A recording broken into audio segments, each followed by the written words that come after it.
ស្ដីបងប្អូនដែលរៀននៅវិទ្យាល័យជាពិសេសបងប្អូនទី12ដែលត្រៀមនឹងប្រឡងបាក់ឌុបនៅឆ្នាំហ្នឹងខ្ញុំគិតថាខ្ញុំមកត្រូវពេលហើយអញ្ចឹងថ្ងៃនេះខ្ញុំនឹងមកចែករំលែកគន្លឹះដែលរៀនមុខវិជ្ជាធ្វើម៉េចឲ្យចាត់ថាយើងអាចធ្វើលំហាត់បានច្រើនបានបន្ទុកសំគួរទទួលយកបានអត់ធ្លាក់និយាយទៅយើងធ្លាប់ថាគិតថារូបវិទ្យាពិបាកអត់ដឹងថារៀនធ្វើម៉េចចេះអញ្ចឹងថ្ងៃនេះខ្ញុំមកចែករំលែកគន្លឹះដែលធ្វើម៉េចរៀនប្រឡងបានបន្ទុកល្អអូខេមាន3គន្លឹះទី1គឺតើតើនឹងថាតន្ទិញនិយមន័យអញ្ចឹងមុនរៀនមុខវិជ្ជ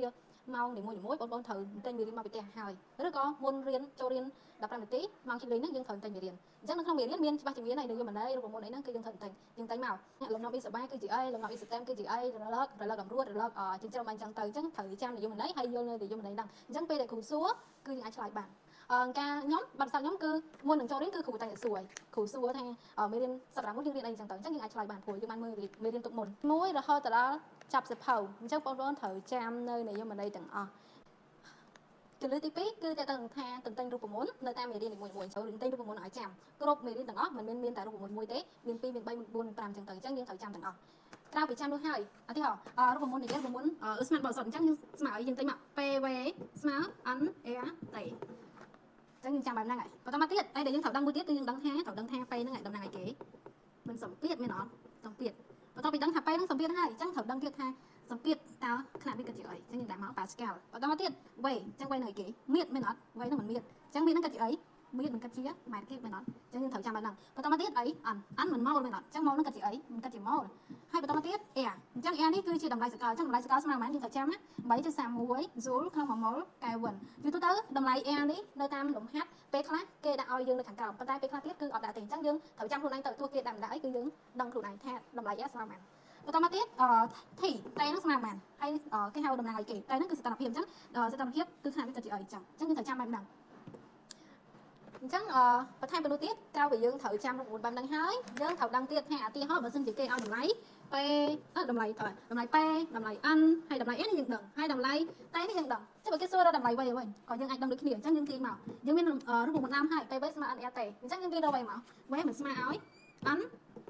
R T ចែកឲ្យ P មែនអត់អញ្ចឹងយើងបានអញ្ចឹងយើងតម្លៃនេះយើងមានហើយតម្លៃនេះយើងមានហើយអស់អញ្ចឹងជួសតម្លៃចូលទៅគណនាទៅចេញលេខចម្លើយដូចគ្នាអញ្ចឹងបញ្ជាក់មួយទៀតលំហាត់ជាធម្មតាຂະຫນាតវាទៅបែបនេះមែនអត់ប៉ុន្តែបើសិនជាលំហាត់គេឲ្យមកឧទាហរណ៍តេនេះជាធម្មតា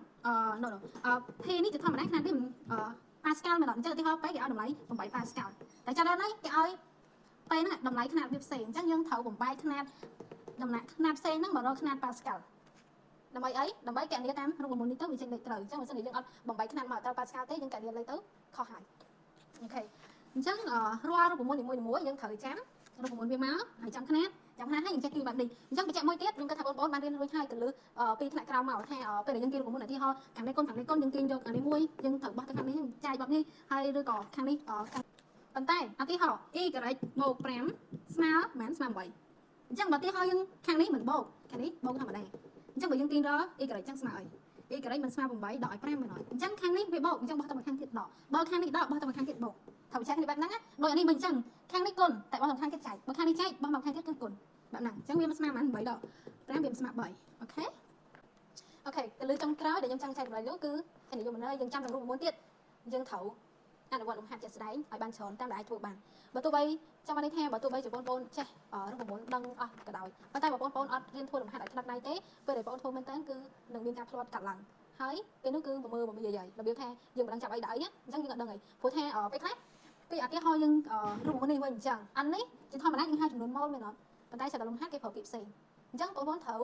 រៀនធ្វើឲ្យបានច្រើនដើម្បីឲ្យស្គាល់ពាក្យនៅក្នុងលំហាត់ហ្នឹងថាលំហាត់មួយហ្នឹងគេប្រើពាក្យបែបម៉េចខ្លះហើយត្រូវប្រើរូបមន្តបែបណាអញ្ចឹង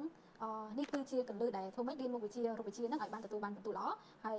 យសាងខ្លួនឯងពីអត់ចេះរហូតដល់ចេះរូបវិទ្យាទទួលបានពិន្ទុមួយដែលកប់ប្រសើរហើយប្រឡងបាក់ឌុបបាននិយាយល្អចឹងអស់ហើយខ្ញុំមានតែប៉ុណ្្នឹងសម្រាប់បងប្អូនសង្ឃឹមថាបងប្អូននឹងទទួលបានលទ្ធផលល្អក្នុងការប្រឡងបាក់ឌុបឬក៏ប្រចាំខែប្រចាំ